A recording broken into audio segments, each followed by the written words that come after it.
March 7th, 2022. Chornobaivka Airbase, 5 kilometers north of Kherson, southern Ukraine. Russian forces have occupied this civilian airfield for 11 days.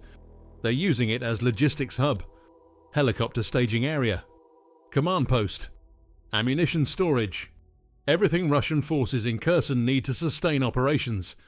The airbase has open tarmac for helicopter operations, buildings for shelter and command, direct road access to Kherson city. It's perfect logistics node. Exactly what Russian forces need. Ukrainian artillery observers watch from positions 15 to 20 kilometers away. They've been watching for days, tracking Russian activity, counting helicopters, mapping position, calculating coordinates, waiting for the right moment, when maximum Russian assets are present, when strike will hurt most. That moment is now. 1,400 hours. Ukrainian artillery fires. M777 155mm howitzers. Soviet-era 2S-3 Akatsiya self-propelled guns. Grad rockets.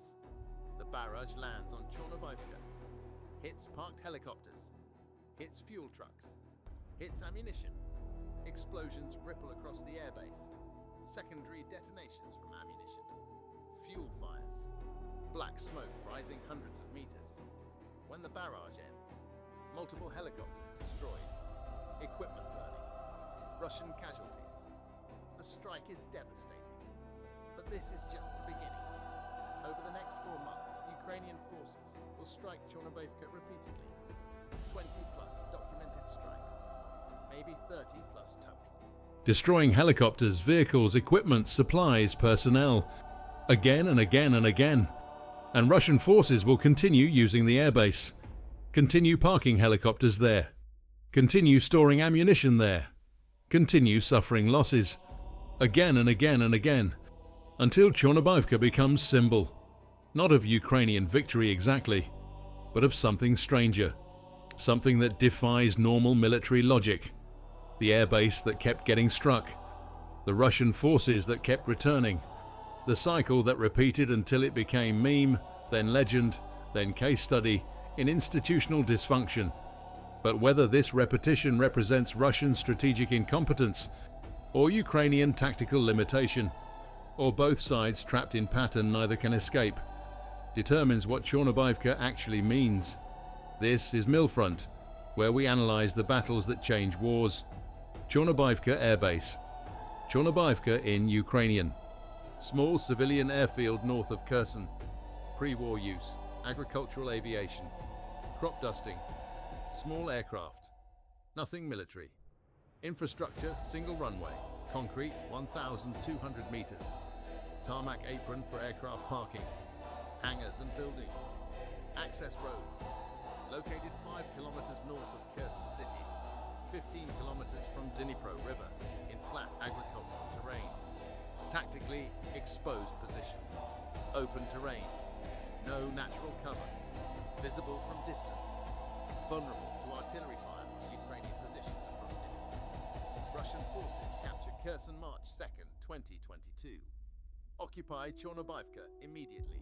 Begin using as helicopter base, Mi-8 transport, Ka-52 attack helicopters, Mi-24 attack helicopters. Logistics hub, ammunition storage, fuel, supplies. Command post, coordination for Kherson occupation. The base is convenient, close to city, has infrastructure. Seems logical choice. Except Chornobaivka is within range of Ukrainian artillery across Dnipro River. Ukrainian forces retain positions on eastern bank, can observe base with drones, can strike with artillery, range 15 to 20 kilometers. Russian forces know this. Ukrainian forces are not hiding. The vulnerability is obvious, but Russian forces use base anyway. March 7th, 2022. First documented strike. Ukrainian artillery hits Chornobaivka. Destroys multiple helicopters, reports vary, 3 to 7 helicopters. Kills personnel. Damages facilities. The strike is successful by any measure. Russian forces should abandon base, or heavily fortify, or disperse operations, or at minimum, increase security and camouflage. Russian forces do none of these adequately. March 11th. Second strike. Ukrainian artillery hits Chornobaivka again. More helicopters destroyed. More casualties. Russian forces react. Move some operations. Increase air defense. But continue using base. Helicopters return. March 15th. Third strike. Same pattern. Ukrainian artillery. Russian helicopters destroyed. Casualties. And still Russian forces continue operating from Chornobaivka. The pattern is established and will continue for months. 3 questions. We'll answer them at the end. Is the Chornobaivka cycle primarily evidence of Russian military incompetence, repeatedly making the same mistake? Or is it evidence that Russian forces had no better alternatives and accepted losses as cost of operations? Could Ukrainian forces have done more to permanently deny Russia use of Chornobaivka? Or did they face limitations that prevented turning tactical strikes into strategic denial? And the critical one, does Chornobaivka represent unique dysfunction, or is it symbol of broader systemic problems in how Russian military operates that appear throughout the war? Ukrainian narrative celebrates. Chornobaivka becomes symbol of Russian incompetence. Ukrainian forces mockingly count strikes. Chornobaivka number 12. Chornobaivka number 18 becomes meme, running joke, but also propaganda victory. Demonstrates Ukrainian forces can strike Russian targets repeatedly with impunity. Builds morale. Russian official response: silence. No acknowledgement of repeated strikes. No casualty figures. No explanation. State media doesn't cover Chornobaivka. The pattern is invisible in official communications. As if not discussing it makes it not real. Russian military bloggers discuss Chornobaivka with frustration. Question why forces keep using base. Criticize command decisions, but have no clear answers. The criticism is real but doesn't change behavior. Western analysts, Chornobaivka becomes case study. Examples cited in articles, analyses, military education. Represents broader problems: poor Russian logistics, inflexible command culture, inability to adapt, acceptance of preventable casualties, all demonstrated through single airbase repeatedly struck. Stay with me. What happens between strikes reveals this isn't simple story of stupidity. It's complex interaction of constraints, calculations, and institutional failures that together create seemingly inexplicable pattern. March to June 2022. The cycle continues. After each strike, Russian forces partially withdraw from Chornobaivka, move some helicopters elsewhere, reduce visible activity, increase camouflage, deploy additional air defense, conduct repairs. These are rational responses. Show Russian forces recognize problem. But then, operations resume. Helicopters return. Ammunition is stored again. Supply operations continue. Concentration increases. Ukrainian observers detect activity. Artillery strikes again. Destruction. Casualties. Withdrawal. Then cycle repeats. Why do Russian forces return? Possible explanations. Explanation 1. No alternatives. Chornobaivka is only suitable airbase near Kherson. Other options exist but have problems. Kherson City Airport, within city, more vulnerable to ground attack. Fields/roads, improvised helipads, less infrastructure. Bases farther from Kherson, longer flight times, worse logistics. Russian command calculates, despite casualties, Chornobaivka is least bad option. Accepts losses as operational cost. Explanation 2. Institutional inertia. Russian military has procedures. Chornobaivka is designated logistics hub.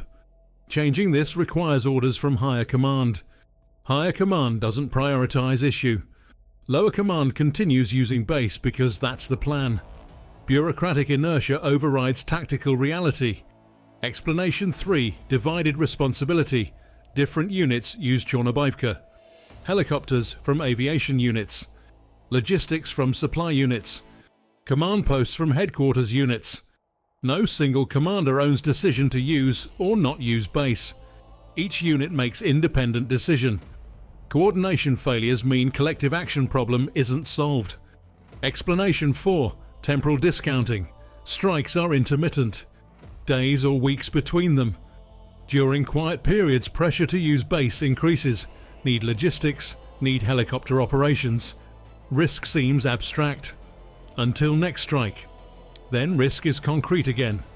But by then, forces are already committed. Cycle repeats. Explanation 5. Optimism bias. After each strike, Russian forces believe, we've learned, we've adapted, air defense is better, camouflage is improved, next time will be different. This belief is partly justified, defenses do improve, but not enough to prevent strikes. Confidence grows between strikes. Reality reasserts during strikes. Explanation 6. Casualty tolerance. Russian military culture accepts casualties differently than Western militaries. Losses at Chornobaivka, dozens of personnel, 30 to 50 plus helicopters over months, are judged acceptable for maintaining operations.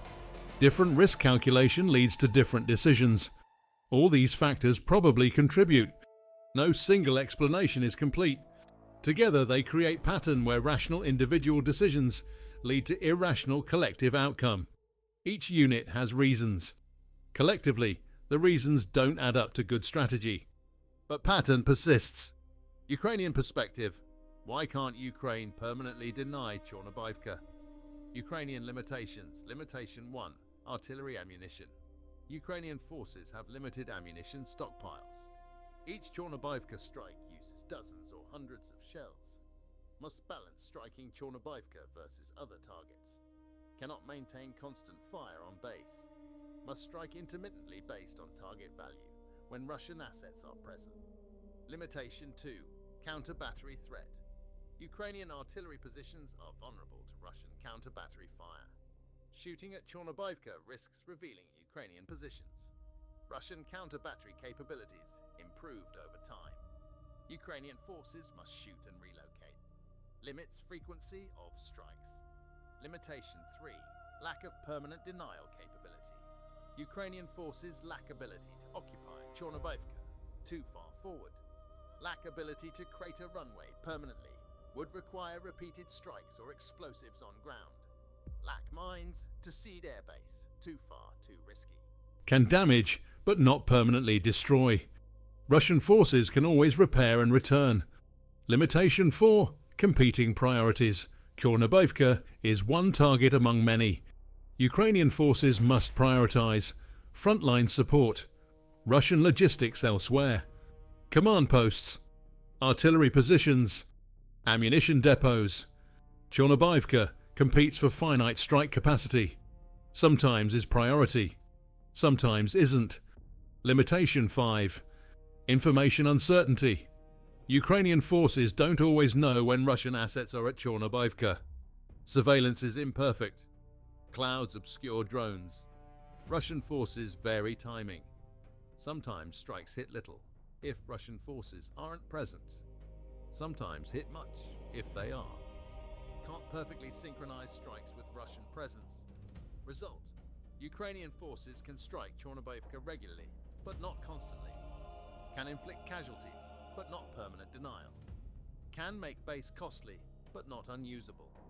The tactical success doesn't translate to strategic denial. Both sides are constrained. Both continue patterns. Cycle persists. This is Millfront.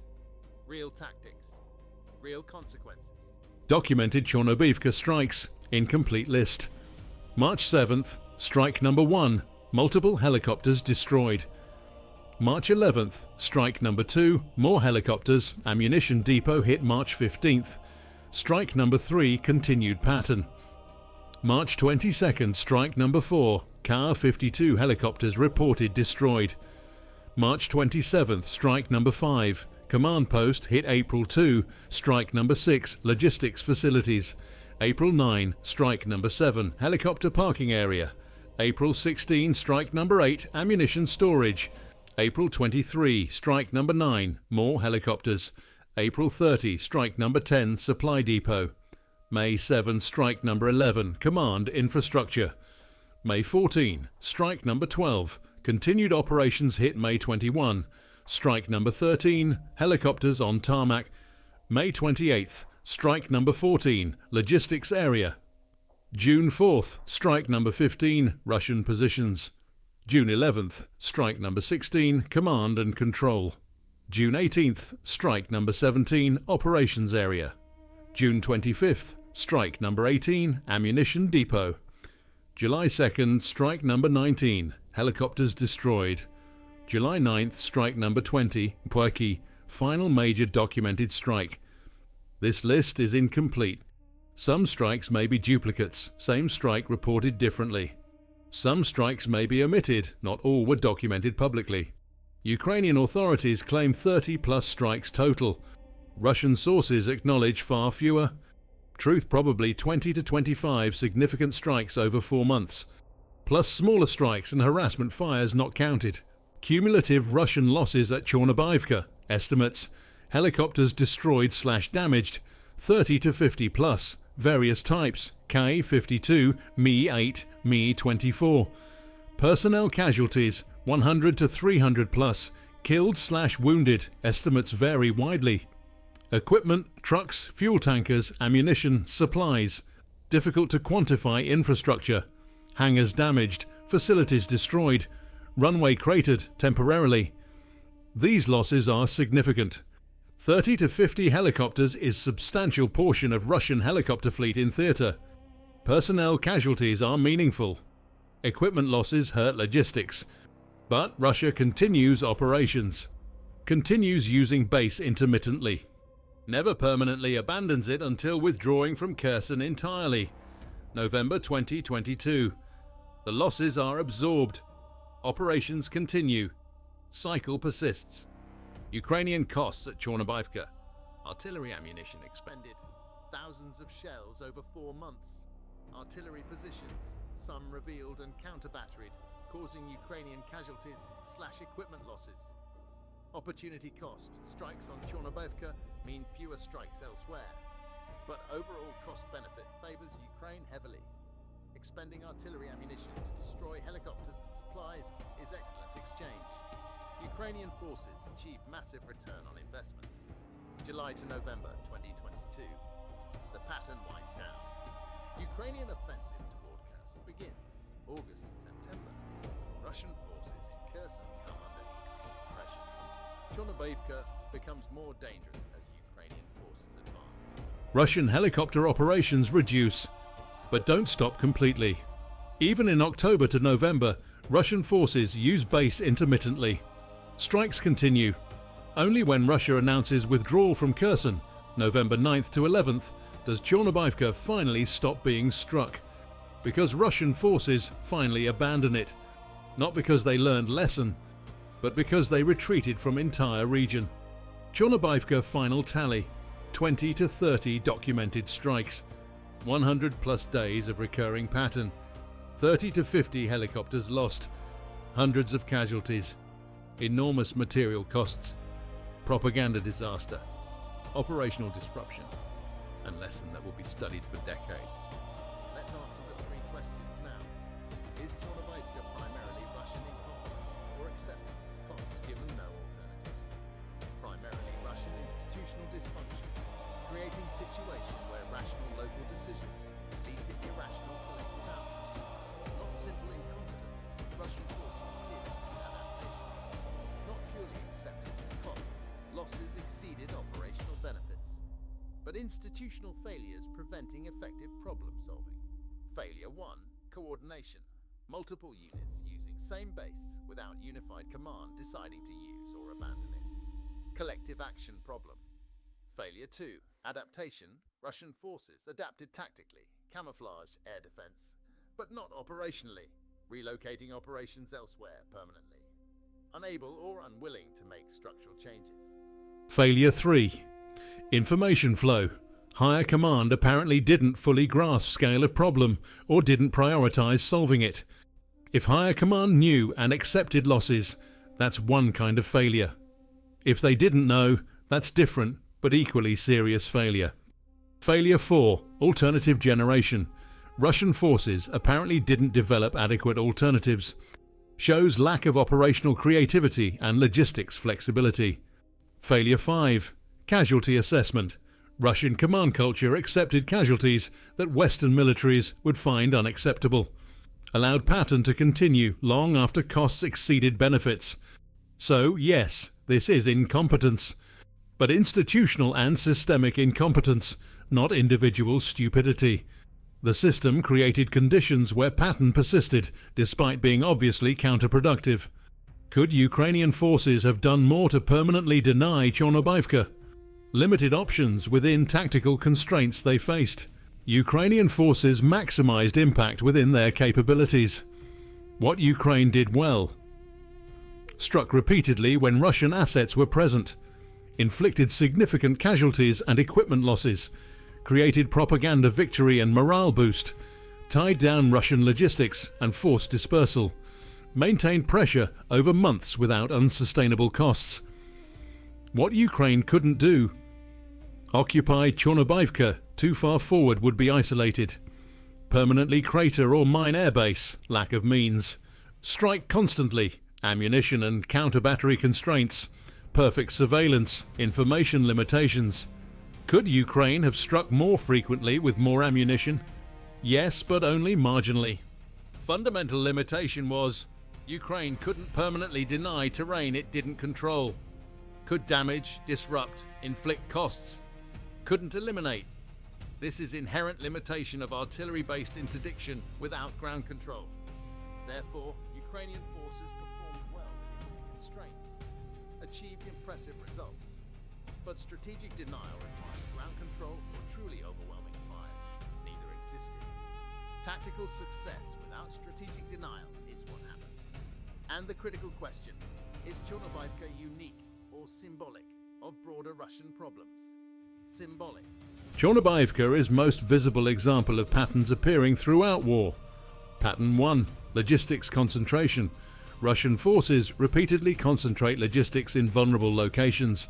Ammunition depots hit by HIMARS, supply lines ambushed, command posts struck.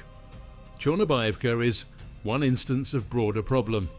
Pattern 2. Inadequate adaptation. Russian forces adapt tactically but not operationally. Make small changes but not structural changes. Chornobaivka cycle exemplifies this. Seen elsewhere too, repeating failed tactics at Vuhledar, Bakhmut, elsewhere. Pattern 3. Institutional dysfunction, command and control failures, coordination problems, information flow issues. Not unique to Chornobaivka. Appear throughout Russian military operations in Ukraine. Pattern 4. Casualty tolerance. Russian military accepts casualties.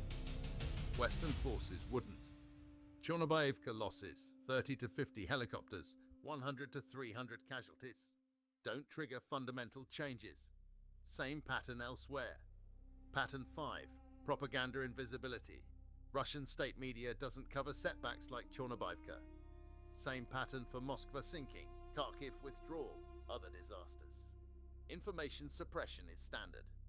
Chornobaivka is unique in frequency, 20+ strikes. Visibility, documented publicly. Symbolic power became meme.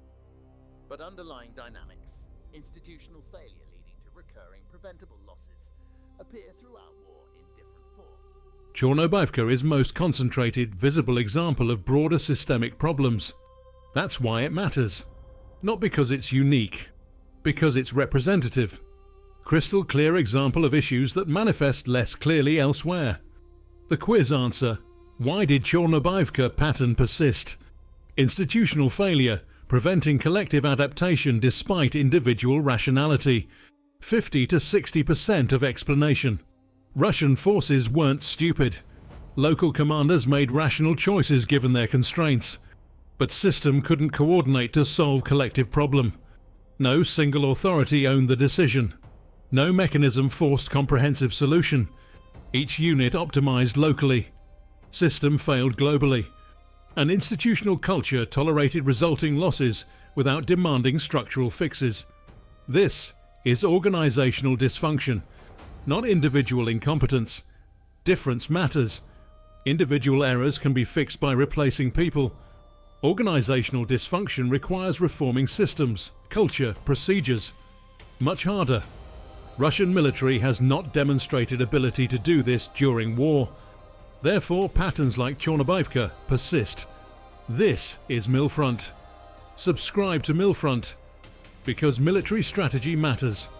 March to November 2022. Chornobaivka summary. Location: Airbase 5 kilometers north of Kherson. Duration: 8 months of Russian use, 4+ months of recurring strikes. Documented strikes: 20 to 30 plus Russian losses, 30 to 50 helicopters, 100 to 300 plus casualties, enormous equipment/supply losses. Ukrainian costs: thousands of artillery shells, some counter-battery casualties. Outcome: Russian forces continued using base until retreating from Kherson entirely. Strategic impact: Russian helicopter operations disrupted, logistics degraded, casualties accumulated. Morale impact: negative Russian, positive Ukrainian.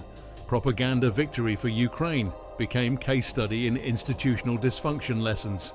Logistics concentration is vulnerability.